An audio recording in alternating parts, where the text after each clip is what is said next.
Joining us now, CNN political commentator Michael Smerconish. He is also the host of CNN's Smerconish. And because it's Friday, he is here. Michael, wonderful to see you. Thank you so much. Fascinating look at October surprises past.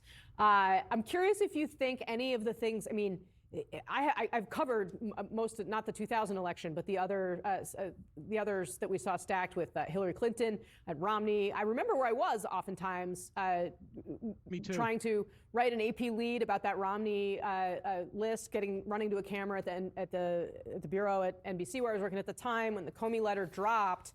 What do you think we're looking at this time? I mean, frankly, the intensity of potential crises is very high compared to those previous cycles. So the Access Hollywood, by the way, great to see you. Always great to see you on a Friday. The Access Hollywood tape that you played, I think represented the 9th time in that cycle where I said, well, Trump's done.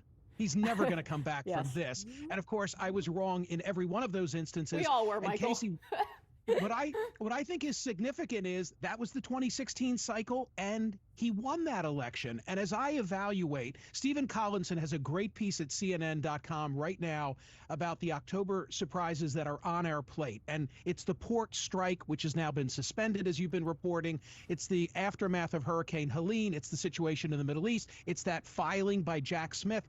My opinion is there's a lot in play, but none of it is going to matter. This is the most insane cycle that I've ever seen in my life. Do you remember Kristi Noem and the goat?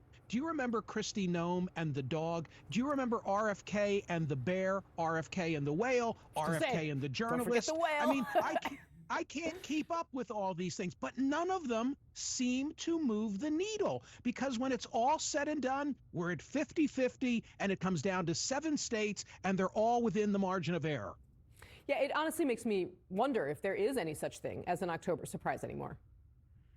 I think that I've been saying on radio for a year that there are people whose names we do not know and events that we could never anticipate that are about to play out. And even this close, 4 weeks from Tuesday till the conclusion, I still think there are going to be some shockers. I don't know what they'll be, but my hunch is that if you and I are having a conversation the Friday before the election, and I hope that we are, we're probably going to say, who the hell knows? It's 50-50, and it comes down to 7 states, and they're all within the margin of error.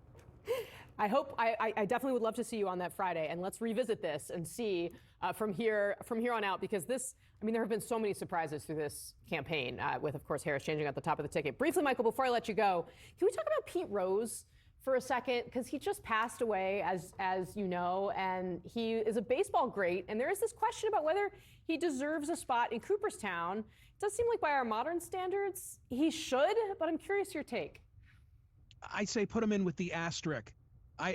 He died without the privilege of being admitted into the Baseball Hall of Fame, and I think that's significant.